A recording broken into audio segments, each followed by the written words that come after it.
আসলে পুজো করতে গেলে 5টা জিনিস মিনিমাম লাগে।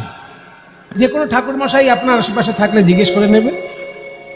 ঠাকুর মশাইরা যখন পুজো করেন যজমানের অবস্থা বুঝে পুজো করেন, যজমানের পরিস্থিতি কেমন। যজমান যদি বড় লোক হয় বা যজমান যদি ভালো উপকরণ জোগাড় করতে পারে তাহলে ষোড়শোপচারে পুজো হয়। ষোড়শোপচারে পুজো হয়। আসনং স্বাগতং পাদ্যমাচমনীয়কম মধুবর্কাচম স্নান বসনাভরণানি চ গন্ধপুষ্পে ধূপদীপ নৈবেদ্যং বন্দনং তথা। এই 16টা হচ্ছে উপকরণ। প্রথমে আসন দিতে হয় দেবতাকে।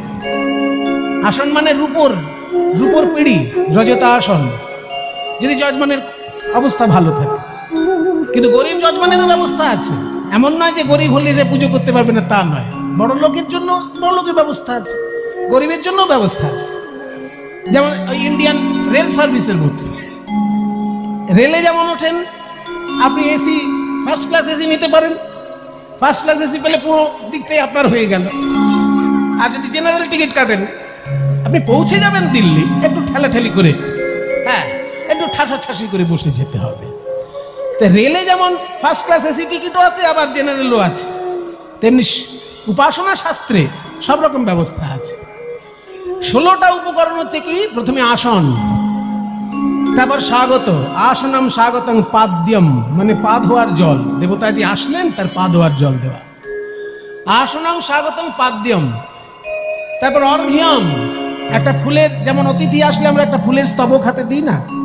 যদি কোনো বড় মন্ত্রী আসে, কোনো বড় নেতা আসে, তখন আপনারা পাড়ার লোক থেকে তাকে একটা ফুলের স্তবক দেন।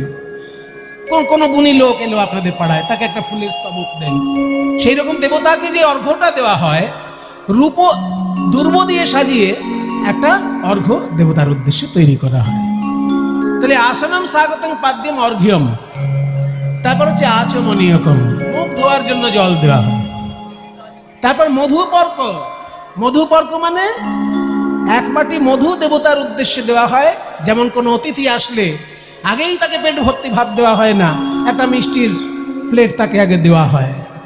সেই রকম দেবতার উদ্দেশ্যে আগে একটা মধুর বাটি দেওয়া হয়, সেটাকে বলে মধুপর্ক। তারপর মধুটা যেহেতু পান করলেন আবার মুখ ধুতে হবে, সেই আবার মুখ ধোয়ার জন্য যে জলটা দেওয়া হয় তাকে বলে পুনরাচমনীয়োদকম। পুনরাচমনীয়োদক, আবার মুখ ধোয়ার জন্য জল, সেটা উপকরণের মধ্যে পড়ে। তাহলে আসনম স্বাগতং পাদ্যম অর্ঘ্যম আচমনীয়কম মধুপর্ক আচম। এইবার স্নান। স্নানের উপকরণগুলো দিতে হয়। স্নান সব থেকে ভালো হয় দুর্গা পুজোয়। অন্য পুজোয় অতটা বড় করে স্নান দেখা যায় না, কিন্তু দুর্গা পুজোয় খুব স্নানের একটা বড় অংশ থাকে আর কি। তাহলে তারপরে স্নানের জন্য জল দেওয়া হলো, স্নান। তারপর বসনাভরণা। আসনম স্বাগতং পাদ্যম অর্ঘ্যম আচমনীয়কম মধুপর্কাচম স্নান বসনাভরণানি চ। এরপর বস্ত্র দেওয়া হবে, তারপর অলংকার দেওয়া হবে। বস্ত্র, তারপর অলংকার, বসনাভরণানি চ। এরপর গন্ধ, পুষ্প, ধূপ, দীপ, নৈবেদ্য। এই 5টা, গন্ধ, পুষ্প, ধূপ, দীপ, নৈবেদ্য, এই পর্যন্ত 15 নম্বর। তারপরে হাত জোড় করে ক্ষমা চাওয়া, সেটাও একটা উপকরণ। যে আমি যা যা তোমাকে দিতে পারলাম দেবতা, হয়তো আমার ত্রুটি থেকে গেছে, তুমি কিছু মনে করো না, আমার মনের ভক্তি তুমি গ্রহণ করো। শেষে বন্দনা করতে হয়। এই 16টা হচ্ছে উপকরণ পুজো করতে গেলে। যদি কেউ জোগাড় করতে না পারে তাহলে তার জন্য মিনিমাম 5টা থাকবে। সেই মিনিমাম 5টা হচ্ছে পঞ্চ উপকরণ, বলে না পঞ্চপ্রকার পুজো। এই পঞ্চ উপকরণের হলো গন্ধ, পুষ্প, ধূপ, দীপ, নৈবেদ্য। গন্ধ মানে অগুরু, চন্দন মিশ্রিত কর্পূর, অগুরু, চন্দন, কর্পূর মিশ্রিত একটি রূপ গন্ধ। পুষ্প, তারপর ফুল, ধূপ, দীপ মানে প্রদীপ, এবং নৈবেদ্য মানে প্রসাদ। এই 5টা জিনিস দেবতাকে দিতেই হবে মিনিমাম পুজো। আর মনে করুন আপনি ট্রেনে যাচ্ছেন 3 দিন ধরে, অথচ আপনার হঠাৎ ঠাকুরকে পুজো করার ইচ্ছা হলো, তখন এই 5টা জিনিস কোথায় পাবেন? তখন যদি 5টা না পাওয়া যায়, একটা ফুল জোগাড় করতে পারলেই পুজো হবে। কারণ ফুলের মধ্যে একসঙ্গে 3টে জিনিস পাওয়া যাচ্ছে। ফুলে গন্ধ আছে, ফুল নিজেই পুষ্প, আবার ফুলে মধু আছে, তখন সেটাই নৈবেদ্যের কাজ হবে। কিন্তু ট্রেনে আপনি যে 3 দিন ধরে যাবেন সেখানে ফুলও তো পাবেন না। তখন শাস্ত্র নির্দেশ দিচ্ছে যে বাইরের কোনো উপকরণ যদি জোগাড় করতে না পারা যায়, তখন ভিতরের উপকরণ দিয়ে দেবতাকে পুজো করা, তাকে বলে মানসোপচারে পূজা।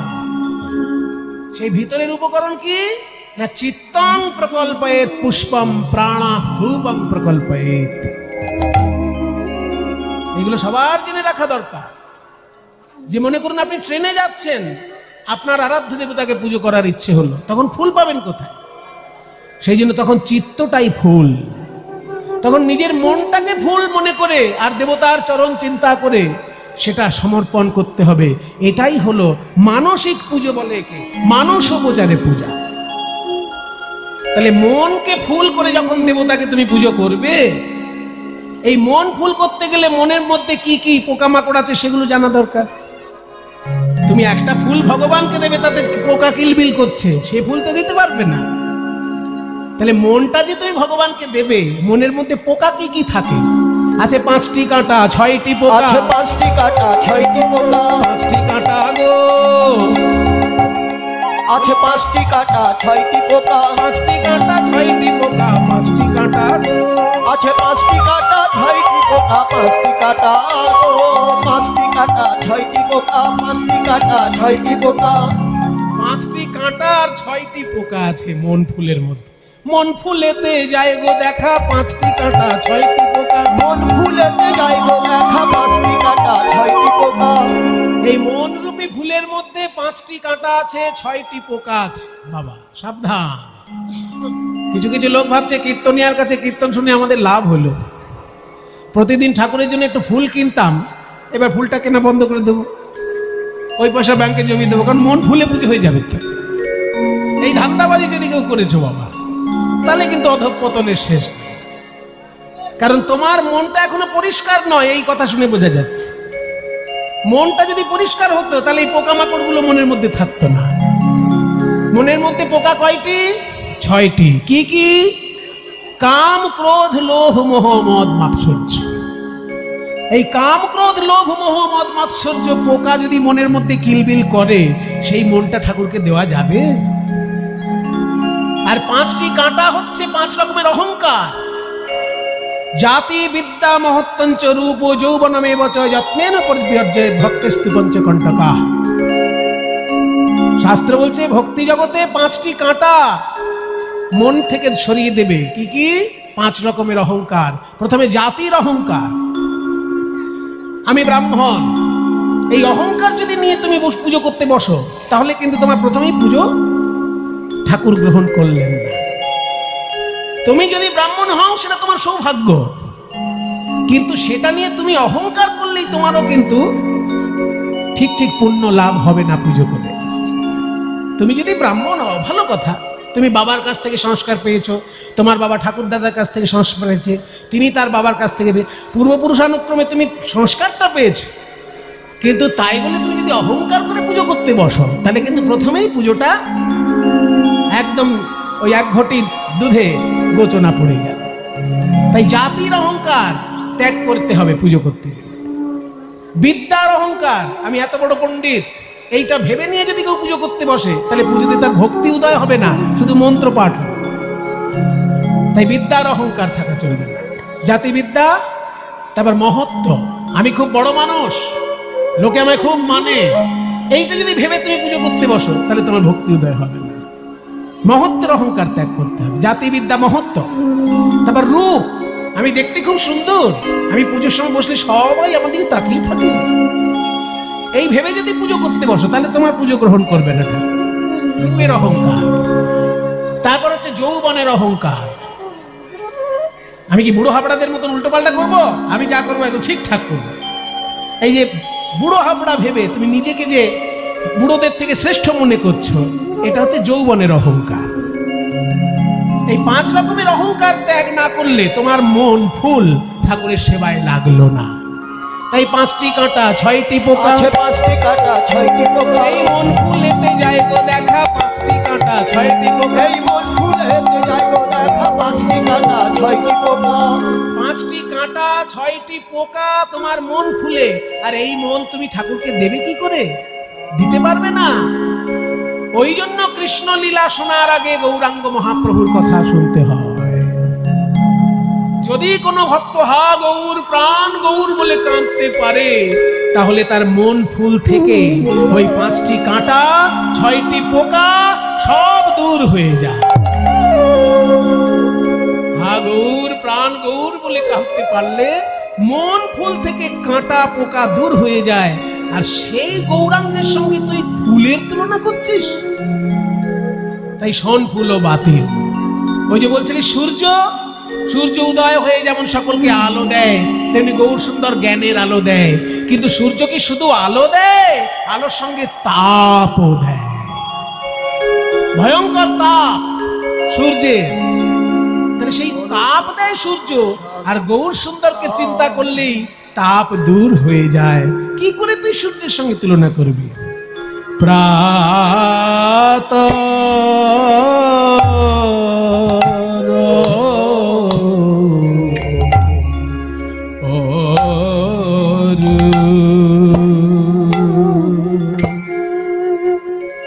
অরুণ শান্তা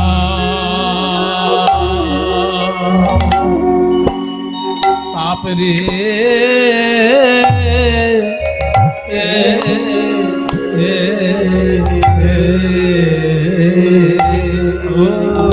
প্রাত বলিও নেও তাপ যে তাপ আছে রে, কিন্তু আমার গৌর এই যে কোটি চন্দ্র সুশীতল বলিয়া আমার গোরার চরণ কমল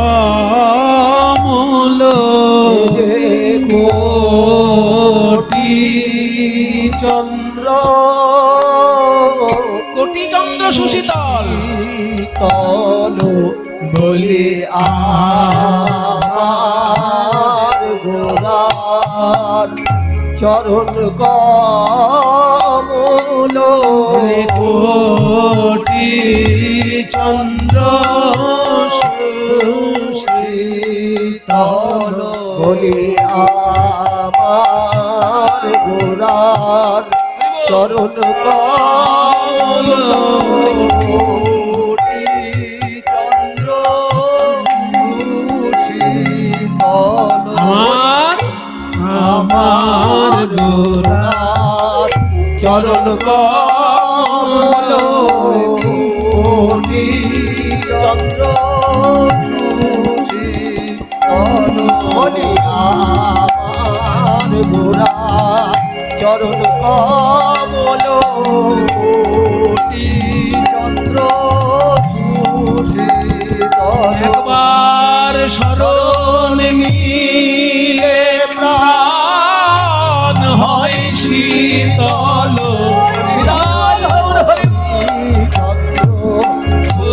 শীতল বলি শরণ নিলে প্রাণ হয় শীতল কোটি চন্দ্র সুশীতল শরণ নিলে প্রাণ হয় শীতল যে কোটি চন্দ্র সুরদেব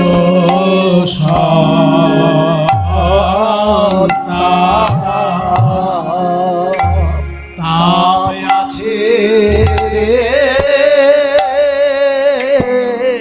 বলি প্রাতর অরুণ সন্তাপ। বিদ্যুতের সঙ্গে তুলনা হলো না, সোন ফুলের সঙ্গে তুলনা হলো না, সকালের সূর্যের সঙ্গেও তুলনা হলো না। আর কটা করবি তুলনা? সারাদিন কি তুলনা করবি নাকি বসে বসে? বলে না না, আমি তোর সময় নষ্ট করব না, আমি আর দুটো মাত্র তুলনা করব। যদি তুলনা না মেলে সারা জীবন আমি তোর কাছে মাথা নত করে থাকবো। আমার চতুর্থ তুলনীয় বিষয় হলো, তুই একটু আগে বলে দিলি কোটি চন্দ্র সুশীতল। আমার গৌরাঙ্গের চরণ কেমন না কোটি চন্দ্র সুশীতল। ওই চরণে শরণ নিলে আধি ভৌতিক আধি দৈবিক আধ্যাত্মিক সব তাপ দূর হয়ে যায়। ঠিক আছে, তাহলে চাঁদের সঙ্গে তুলনা করি। চাঁদ তো শীতল, আলো দেয় আবার শীতলও করে, তাহলে চাঁদের সঙ্গে তুলনা করি গৌরকে। যেই বলেছে চাঁদের সঙ্গে তুলনা করব, অমনি বিষ্ণু প্রিয়া দেবী বলে না রে সখী, হবে না, হবে না, হবে না। ওগো আমার গোরা রূপের,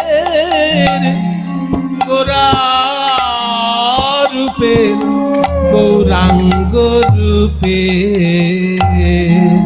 যাও বলি হারি। সজনী রে গোরা রূপে, আমার গোরা রূপের গৌরাঙ্গ রূপে যাও বলি হারি। সজনী রে গোরা রূপের বলি হারি যাই রে, গোরা রূপের রূপের বলি হারি যাই রে। বর্ণনা হয় না বলি হারি যাই রে, বর্ণনা হয় না বলি হারি যাই রে। বর্ণনা হয় না আমার গোরা রূপে, বর্ণনা হয় না গোরা রূপে, বর্ণনা হয় আমার গোরা রূপে, বর্ণনা হয় আমার গোরা রূপে, বর্ণনা হয় আমার গোরা রূপে, বর্ণনা হয় গোরা রূপে, বর্ণনা হয় গোরা রূপে, বর্ণনা হয় গোরা রূপে, বর্ণনা হয় গোরা রূপে, বর্ণনা হয় গোরা রূপে, বর্ণনা হয় গোরা রূপে, বর্ণনা হয় গোরা রূপে, বর্ণনা হয় গোরা রূপে, বর্ণনা হয় না বলি হারি যাই রে। গোরা রূপে, গোরা রূপের গৌরাঙ্গ রূপে যাও বলি হারি।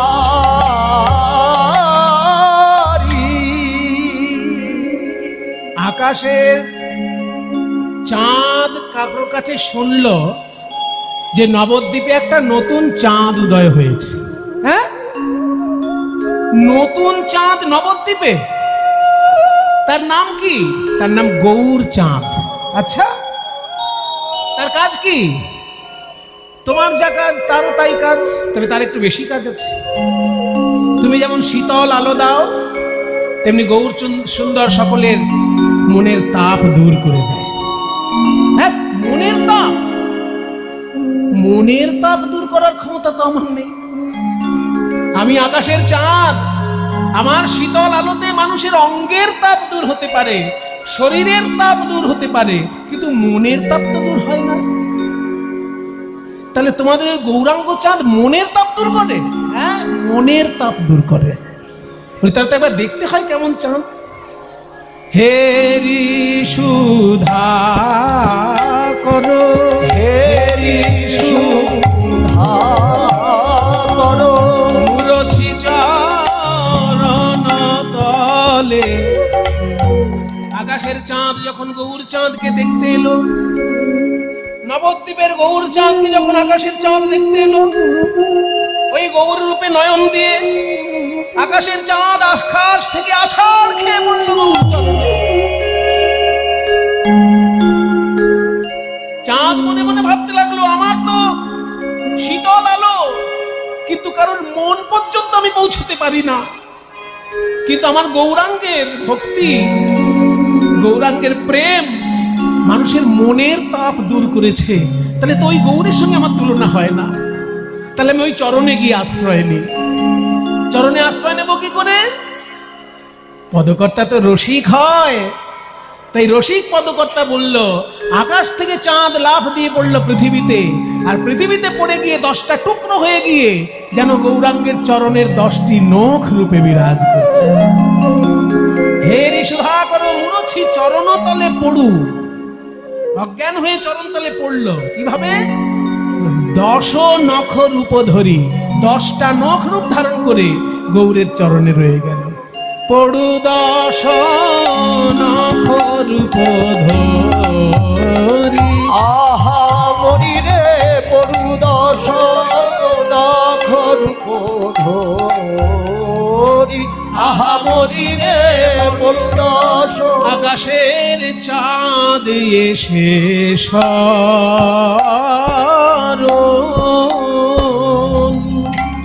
চরণে শরণ নিল রে পড়ু 10 চাঁদ এসে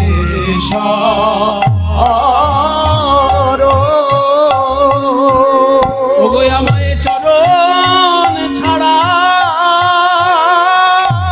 করো না বলে চাঁদ এসে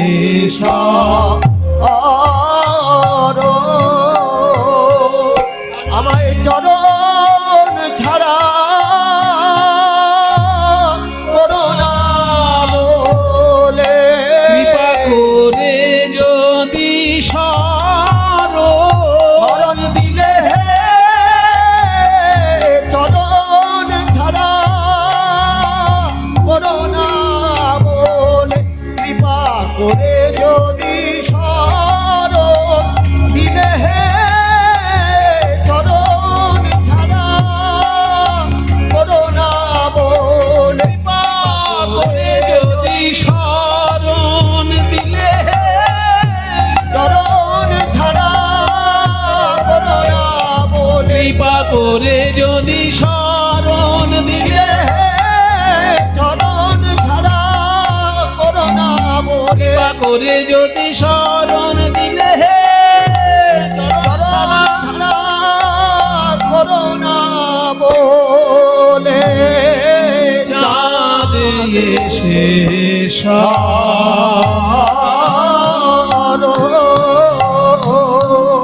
শরণ নিল রে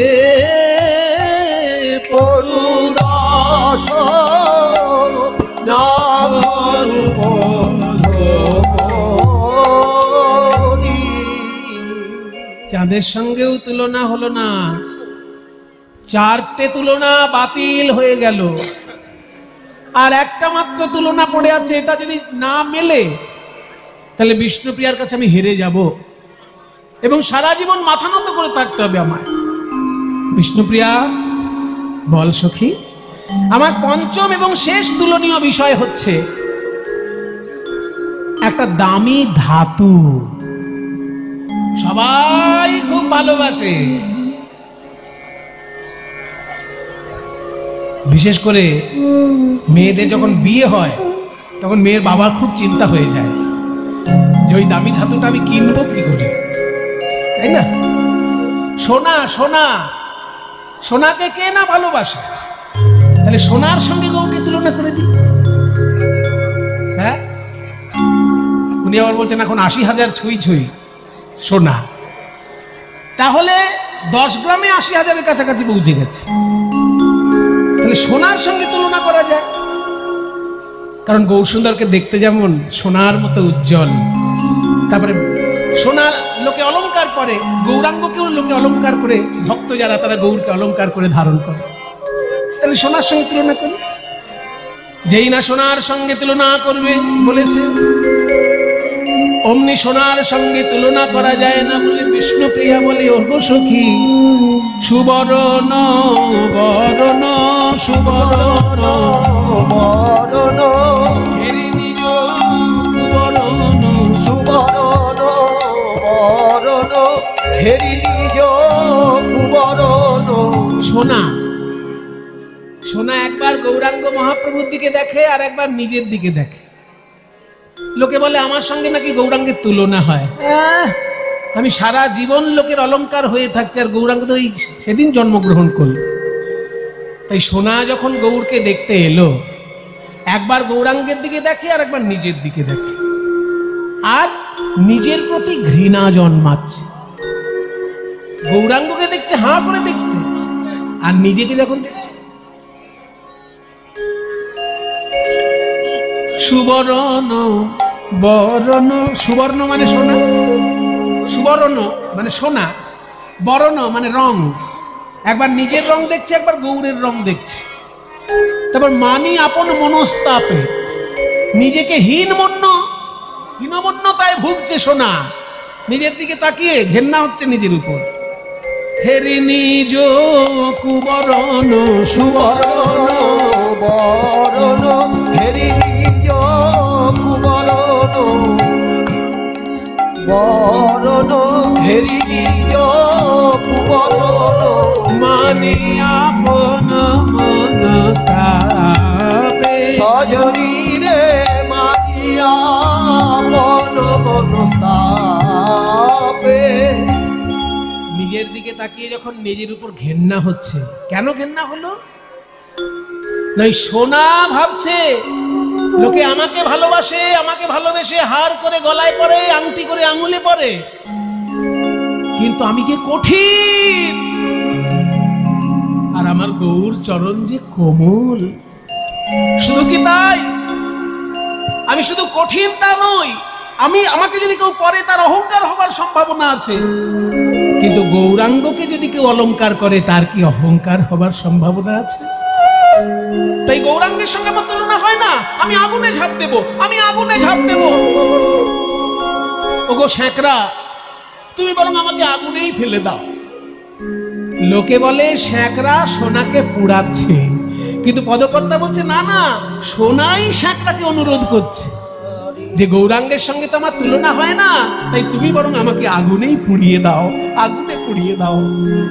নিজ তনু জারি ভসম সম গণইতে, নিজ তনু জারি ভসম সম গণইতে। নিজ তনু জারি, জারি মানে পুড়িয়ে, বর্গের জয়াকার রয় হসি, জারণ ঘটিয়ে, মানে নিজের দেহটাকে পুড়িয়ে নিজ তনু জারি ভস্ম সমগণাইতে, ছাই করে ফেলবে বলে। ভস্ম মানে ছাই, ছাই করে ফেলবে বলে, নিজেকে পুড়িয়ে ছাই করবে বলে সোনা পৈঠালো, প্রবেশ করলো অনল সন্তাপে, আগুনের তাপে। নিজ তনু জারি ভস্ম সমগণাইতে, পৈঠল অনল সন্তাপে। আহামরিরে বৈঠল অনল সন্তাপে, আহামরিরে বৈঠল। সোনা বলে আমার মুখ কেউ দেখো, আমার মুখ কেউ দেখো না গো,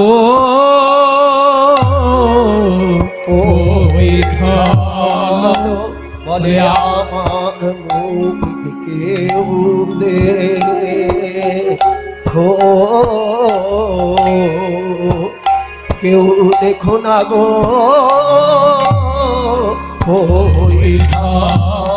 সোনা বলে আমার মুখ কেউ দেখো না, কেউ দেখো না, গোরা রূপের সনে আমার তুলনা হয় না, আমার মুখ কেউ দেখো, আমার মুখ কেউ দেখো না, কেন জানো গোরা রূপের সনে আমার তুলনা হয় না। তাই আমি আগুনেতে ঝাঁপ দিলাম গো, গোরা রূপের সনে আমার তুলনা হয় না, আগুনেতে ঝাঁপ দিলাম গো, তুলনা হয় না, আগুনেতে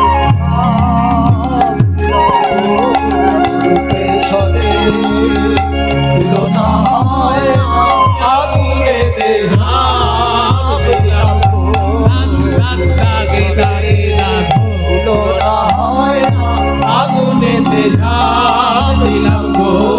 রূপের সঙ্গে আমার তুলনা হয় না, তাই আমার মুখ দেও দে।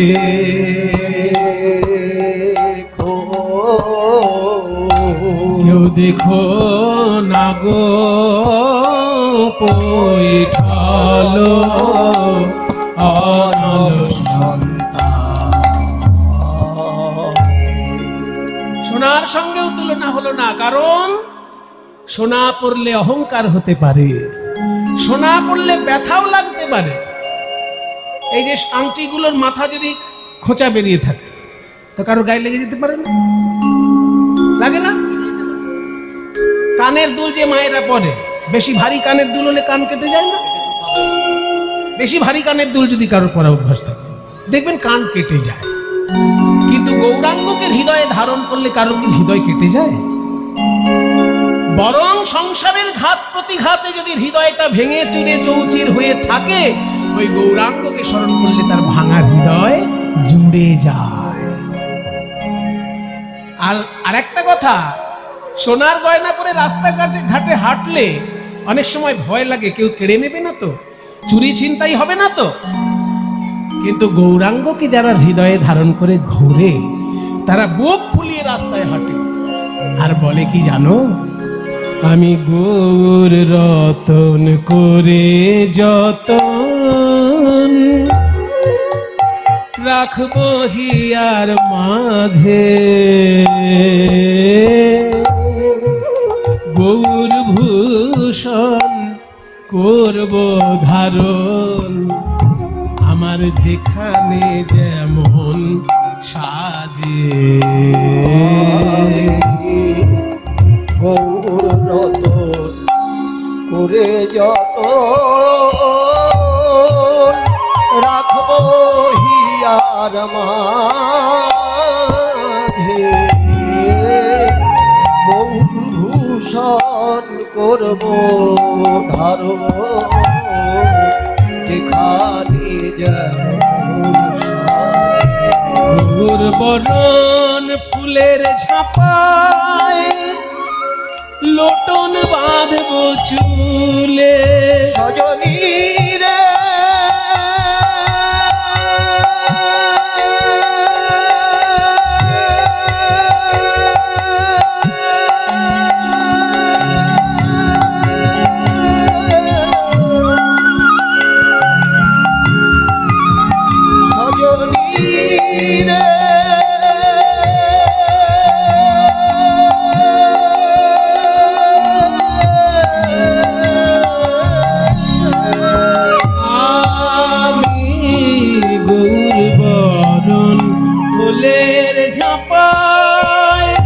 আমি লোটন বাঁধব চুলে।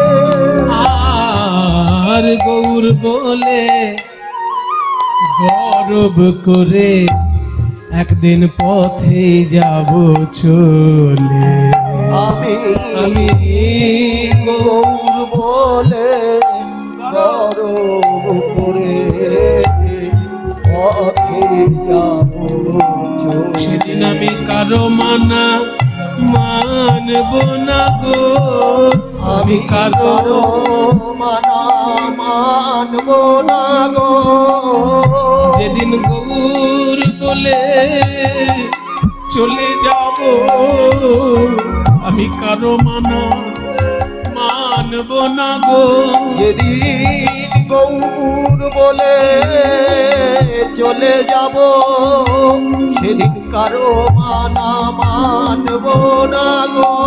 যেদিন গৌর বলে চলে যাব, ওই রাঙা পদে বিকাইব। যেদিন গৌর বলে চলে যাব, ওই রাঙা পদে প্রাণ বিকাব। যেদিন গৌর বলে চলে যাব, কারো মানা মানব না গো। এই আমার মুখের দিকে তাকাবি না তোরা কেউ।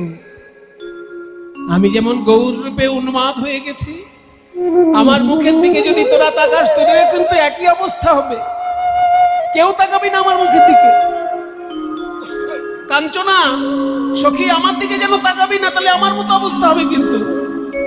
অমন করে দেখছো কি সই গোরা রূপে আমার সকলই গেল ভেসে। সজনী রে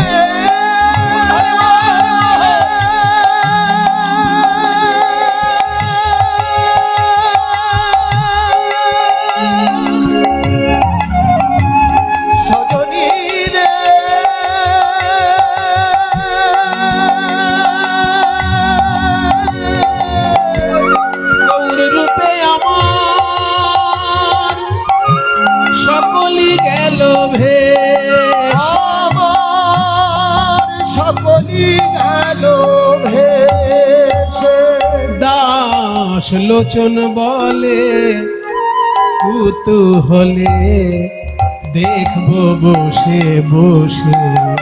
দাস লোচন বলে কুতূহলে দেখবো বসে বসে। পদকর্তা লোচন বলছে আমার দেখলাম এক এক করে সবাই ছেড়ে যাচ্ছে, আমি গৌরকে ভালোবেসে বলেছি বলে। আমি আরো দেখতে চাই আরো কারা কারা যাবে। আমি দেখতে চাই আমার কারা গেল আর কারা আছে, আমার কারা গেল আর কারা আছে। আমি গৌর ভালো বেসেছি বলে আমার কারা গেল আর কারা আছে। আমি গৌর ভালো বেসেছি বলে দেখবো কারা আমায় ভালোবাসে। আমি গৌর ভালো বেসেছি বলে দেখবো কারা আমায় ভালোবাসে। আমি গৌর ভালো বেসেছি বলে দেখবো কারা গেল আর কারা আছে। কাঞ্চনা এবার বিষ্ণুপ্রিয়ার কাছে হাত জোড় করেছে। আমার ঘাট হয়েছে বাবা তোর গৌরের সঙ্গে তুলনা করতে গিয়ে। 5খানা উপকরণ দিলাম, একটাও তুলনায় মিলল না। 5টা তুলনা যদি না মেলে 5000 তুলনা করলেও মিলবে না। কাজে আমি আর সময় বাড়াতে চাই না। তোর কাছে আমি ক্ষমা চাইছি বিষ্ণুপ্রিয়া, আমি আর কোনোদিন তুলনা করব না গৌরের রূপ নিয়ে। কিন্তু একটা কথা তুই আমায় বল, কেন কোনো জিনিসের সঙ্গে গৌরের তুলনা করা যাচ্ছে না? কিছু না কিছু একটা খুঁত বেরিয়ে যাচ্ছে। পদকর্তা বলছেন কেন তুলনা করা যাচ্ছে না জানো? তুমি যে উপকরণগুলো দেখাচ্ছ তুলনা করতে গিয়ে, সেগুলো সব বিধাতার তৈরি, আর আমার গৌর রূপ তো বিধাতার তৈরি নয়। ওই যে বললাম মায়া আর মায়ার ঊর্ধ্বে। তুমি যেগুলো দেখাচ্ছ ওগুলো তো মায়াইক জগতের জিনিস, বিধাতা তৈরি করেছে ওইগুলো। আর গৌরাঙ্গের সমতুল্য বা গৌরাঙ্গের থেকে অধিক জ্ঞান সে তো বিধাতারও নেই, সে আর একটা গৌর তৈরি করবে কি করে? তাই বলি যা সম অধিক, যার সমান অনুভব নেই, যার অধিক অনুভবও নেই। অনুভব মানে এখানে এক্সপেরিয়েন্স, কিন্তু এখানে অনুভব বলতে আমরা যেটা বুঝি সেটা নয়। এখানে অনুভব শব্দের অর্থ হচ্ছে এক্সপেরিয়েন্স। হিন্দিতে বলে দেখবেন, হিন্দি ভাষী যারা, আপকা ইস কাম কা কোই অনুভব হ্যায়।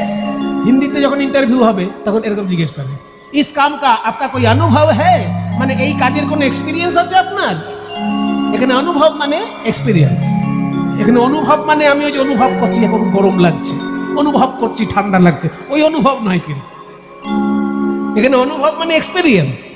তাহলে যা সম অধিক বিধিক নাহি অনুভবী, যার সমান অভিজ্ঞতা বা অধিক অভিজ্ঞতা বিধাতারও নেই, সে কি করে আর একটা গৌর তৈরি করবে?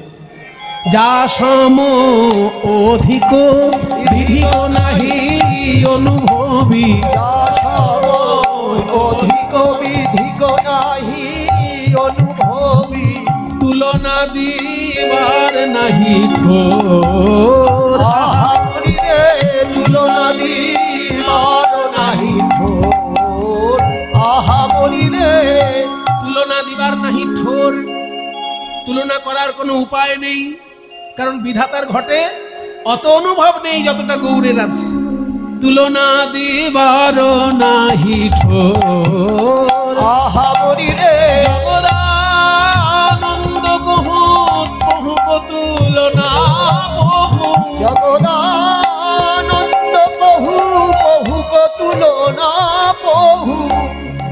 সুন্দর পদটি যিনি রচনা করেছেন তার নাম জগদানন্দ ঠাকুর। সবাই মিলে একটু তার উদ্দেশ্যে হাত জোড় করুন। জগদানন্দ ঠাকুর লিখছেন এত সুন্দর পদ। জগদানন্দ বহু বহু তুলনা বহু, জগদানন্দ বহু বহু তুলনা বহু, যে নিরুপম গৌর কিশোর, আহা মরি রে নিরুপম, তুলনা হয় না নিরুপম তুলনা হয় না নিরুপম গৌর কিশোর রে এ ও নিরুপম গৌর কিশোর রে ধুমাকেটে তাকে তাকে ধুমাকেটে তাকে ধুমাকেটে তাকে তাকে তাকে ধুমাকেটে তাকে ধুমাকেটে তাকে ধুমাকেটে তাকে তাকে ধুমাকেটে তাকে ধুমাকেটে গৌর কিশোর ধুমাকেটে নিরূপম গৌর কিশোর রে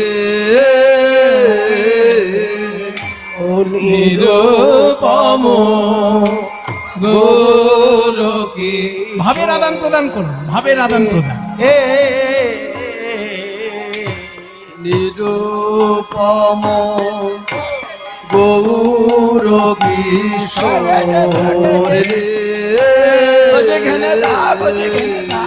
নিরূপম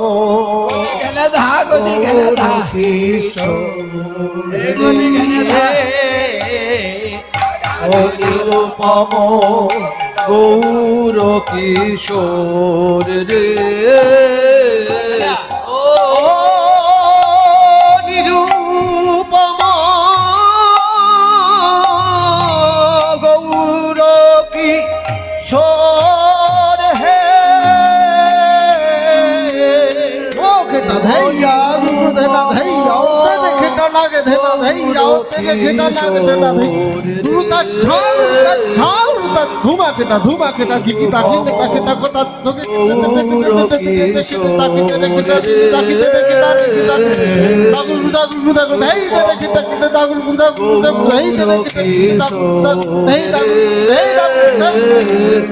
ও নিরূপম গৌর কিশোর হে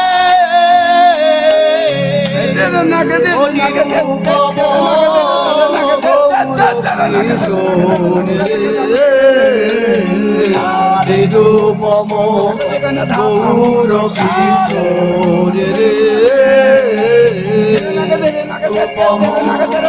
গৌর কিশোর রে নিরূপম গৌর কিশোর রে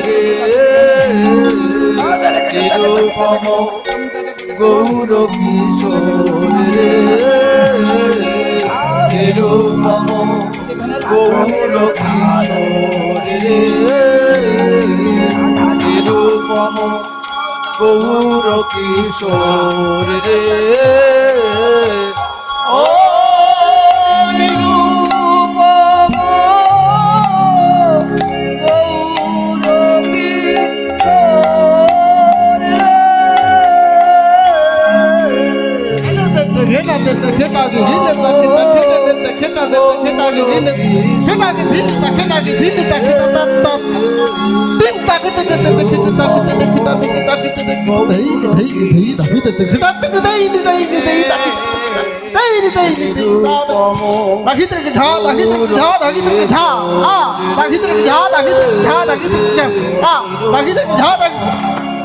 ও নিরূপম গৌর কিশোর হে নিরূপম